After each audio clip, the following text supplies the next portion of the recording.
जौनपुर कुर्बानी के पर्व ईद उल अजहा गुरुवार को मनाया जाएगा। इस त्यौहार को देखते हुए व्यापारियों ने बकरे की मंडी लगा दिया है। शहर से लेकर ग्रामीण इलाकों के बाजारों में रौनक दिखाई पड़ रही है। नगर के नवाब साहब के हाथे में एक सप्ताह पूर्व से बकरे बिकने के लिए आने लगे हैं। इसमें सबसे आकर्षण का केंद्र बना है सुल्तान और बाबा नामक बकरा। इन दोनों बकरों की कीमत 70,000 रुपये लगाई गई है, यानी एक बकरे का मूल्य 35,000 है। इस्लामी साल में 2 ईदों में से एक है बकरीद, ईद उल ज़ुहा और ईद उल फितर। ईद उल फित्र को मीठी ईद भी कहा जाता है।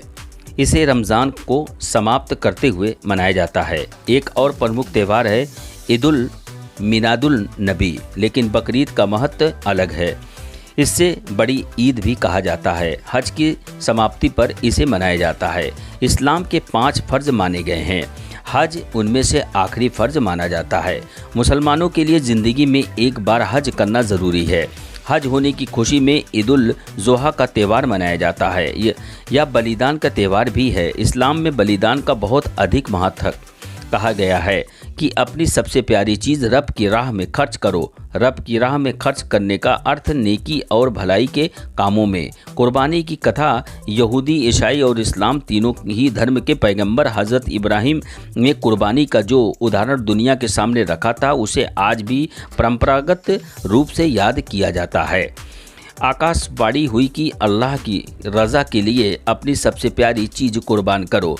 जो हज़रत इब्राहिम ने सोचा कि मुझे तो अपनी औलाद ही सबसे प्रिय है, उन्होंने अपने बेटे को ही कुर्बान कर दिया। उनके इस जज्बे को सलाम करने का त्यौहार ईद उल ज़ुहा कुर्बानी का फ़र्ज, कुर्बानी का अर्थ है। इस रक्षा के लिए सदा तत्पर हज़रत मोहम्मद साहब का आदेश है कि यह कोई व्यक्ति जिस भी परिवार, समाज, शहर या मुल्क में रहने वाला है, उस व्यक्ति का फ़र्ज है कि वह उस देश, समाज, परिवार के हिफाजत के लिए हर कुर्बानी देने को तैयार रहे।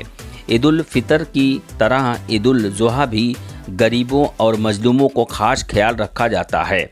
इस मकसद से ईद उल ज़ुहा के सामने यानी कुर्बानी के सामान के 3 हिस्से किए जाते हैं। एक हिस्सा खुद के लिए रखा जाता है, बाकी 2 हिस्से समाज में ज़रूरतमंदों को बांटने के लिए होते हैं, जिसे तुरंत बांट दिया जाता है। नीयत कहता है कि पहले अपना कर्ज उतारें, फिर हज पर जाएं, तब बकरीद मनाएं। इसका मतलब यह है कि इस्लाम व्यक्ति को अपने परिवार, अपने समाज के दायित्वों को पूरा तरह से निभाने का पर जोर देता है। बकरीद पर कुर्बानी की क्या अहमियत?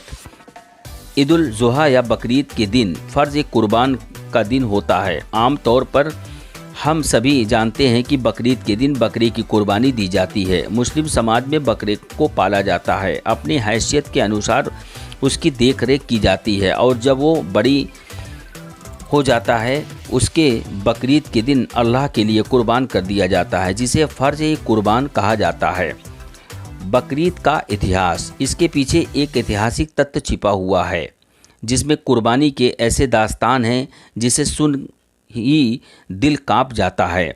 हज़रत इब्राहिम द्वारा अल्लाह के हुक्म पर अपने बेटे की कुर्बानी देने के लिए तैयार हो गए थे। हज़रत इब्राहिम को लगा कि उन्हें सबसे प्रिय तो उनका बेटा है, इसलिए उन्होंने अपने बेटे की ही बलि देना स्वीकार किया। हज़रत इब्राहिम को लगा कि कुर्बानी देते समय उनकी भावनाएं आड़े आ सकती है, इसलिए उन्होंने अपनी आंखों पर पट्टी बांध ली थी। जब अपना काम पूरा करने के बाद पट्टी हटाई तो उन्होंने अपने पुत्र को अपने सामने जिंदा खड़ा हुआ देखा।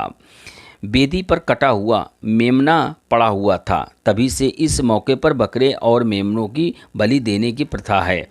तब से इसी की याद में त्यौहार को मनाया जाता है। हज़रत इब्राहिम को पैगंबर के रूप में जाना जाता है, जो अल्लाह के सबसे करीब हैं। उन्होंने त्याग और कुर्बानी का जो उदाहरण विश्व के सामने पेश किया वह अद्वितीय है। इस्लाम के विश्वास के मुताबिक अल्लाह हज़रत इब्राहिम की परीक्षा लेना चाहते थे और इसलिए उन्होंने उनसे अपने सबसे प्यारी चीज़ की कुर्बानी देने के लिए कहा। कुछ जगह लोग ऊँटों की भी बलि देते हैं।